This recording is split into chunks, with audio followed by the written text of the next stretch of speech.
Hi there, craft beer fans. It's Jeremy from craftbeeradvocate.co.uk back again. Tonight is going to be a short video around IPAs, particularly with a focus on a couple from the Maryland DC area, which is where I'm currently at. So I thought I'd give you a bit of that and a little bit of a chat about IPA in general. So IPA, what does it stand for? Indian Pale Ale. There's a lot of history and kind of folklore behind this style. The thought was that as the Brits were doing the colonization of a lot of different places, particularly India, that they wanted to ship over beer to feed the troops and water the troops and stuff. But as such, the long distance back in the day on the ships, the beer would spoil when it got there.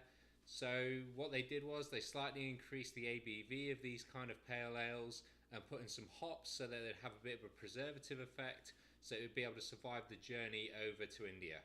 So as such, quite a few brewers in the UK really took this on, particularly in the Burton area where the water was a lot more suited to it, so they'd get a lot brighter kind of beers and a lot cleaner hop flavour behind it. And this then took a bit of a big leap in popularity. Really, in the US, some of the first brewers to do this were over on the West Coast. So there's Sierra Nevada with what was the Celebration Ale, and then Lagunitas with their IPA. Quite often, several have followed, and actually now, really, the US brewers are kind of leading the way in this hop forward style of an IPA. And what we have here from Jailbreak in Maryland, in Laurel, Maryland, is Poor Righteous. So it's meant to be typical of a West Coast style, around 6.5%. So let's have a look. So West Coast style is basically like low on the malt complexity, high on the hop complexity, fairly bitter.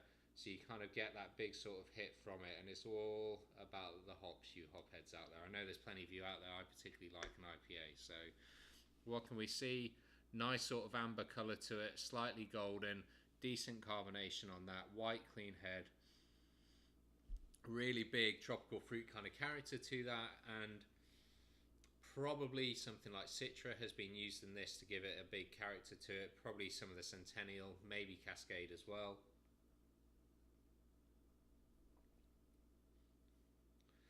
Yeah, really tropical fruit again. Things like passion fruit, pineapple, a little bit of papaya in there is what I'm getting. Then the bitterness comes through towards the end, but there's not really much malt character to it whatsoever. So and also for this, for me, the mouthfeel, it doesn't hang around too long, but the bitterness remains on the tongue for a while afterwards. So pretty solid beer. They also do a jalapeno IPA called Welcome to Scoville. Pretty good as well. I've enjoyed that once or twice before. So next up we have Hop Broth from Diamondback. So this is really a New England IPA, and there's been a lot of chat about this kind of style recently and whether it should get its own classification. So what I'll show you now, let's just open it up. So Diamondback are based out of Baltimore. Really, really great brewery. A lot of kind of IPA releases like Green Machine and things like that as well. So here we go. So what you can see from that, slightly more murky, slightly cloudier, good how really golden in colour. And if we look at them in comparison, you can kind of see there's a lot more murk in the Diamondback hop broth than there is in the in the Poor Righteous from Jailbreak. And New England IPAs tend to have this really cloudy sort of haze to them.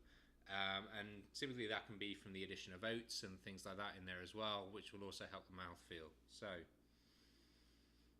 yeah, super tropical, really mango rich for me on that. Passion fruit again. So I believe that they brew this using Vic Secret and Citra. So some really like fruit forward ones, not overly high on the bitterness, things like that as well.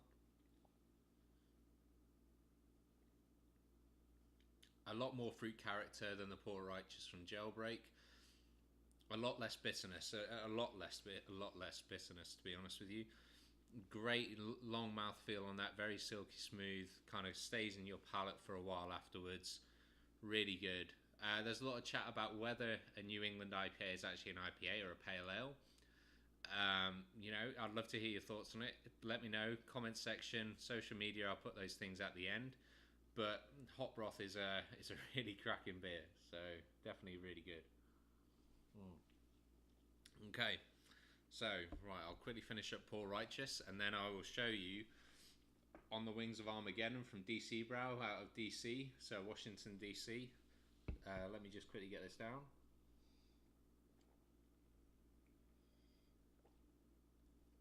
Not so much of a chugger, I'm afraid.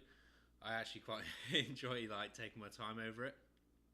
So that's why I've gone for the lowest ABV ones to try and get through for this video, because the hop broth's at around 8 to 9%, the Poor Righteous 6.5%, and then the On the Wings of Armageddon, which is an Imperial IPA or a double IPA, is a bit higher, anything ranging from sort of 8.5%, 9% up to 10, 10.5, 11. So quite a range in ABVs here. And really, I mean, you guys in America, you certainly like to pump the ABV up. Typical for an IPA that is just a generic IPA, not a double or anything, is from around 5.5 to 7, probably. So you can get more sessionable ones now as well. There's a whole range of IPAs that are coming out. You've got like rye IPAs, black IPAs, session IPAs, white IPAs, Belgian style IPAs like the Raging Bitch from Flying Dog in Frederick, Maryland. They're all like super hoppy, really good. So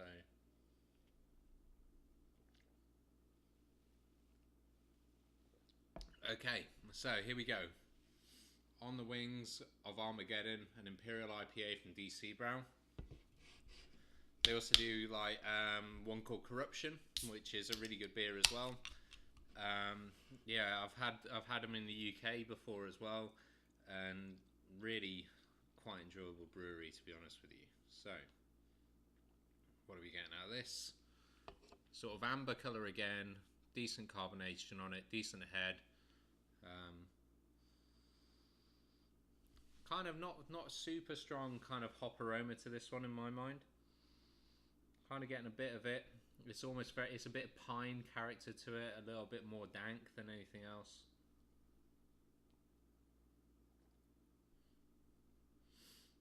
Good kind of malt character, really good bitterness on that. Like super bitterness, really blends well with that malt character. A little bit of hop coming through. I think it's Falconer's Flight that they use for this. So that's kind of a proprietary blend of hops, but quite a fun one to sort of be using.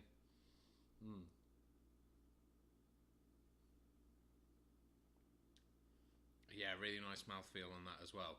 Really super enjoyable. So, I mean, IPA really is the most popular style of craft beer. Loads of hop heads out there. Really suits kegging because instead of cask, because of the addition of all that extra bubbles, it really helps kind of smaller bubble formation, helps clean it off your palate as well. It gets that hop aroma out there really nicely for you. Super enjoyable. Excuse me. Carbonation getting to me there. I'd really recommend going to your local brewers, checking out their IPA. It's a classic of a style. Can tell you a lot about the quality of the brewery as well, because it can be really hard to marry that malt profile along with a hop aroma and hop characteristic to it as well. But yeah, would love to hear from you on your sort of local IPAs, what you think of them, who you think is producing good stuff, favourite hop varieties, several ways to do this. Social media is probably the easiest one for me to respond to quickly. So Twitter @craftbeerjeremy, Facebook, so facebook.com/craftbeeradvocate. Instagram, I'm on there as well, so that's Craft Beer Advocate is on Instagram. And please, if you like the videos, subscribe, leave your comments below, like the videos. I'd love to hear from you all. And yeah, great. Enjoy your IPAs. Cheers.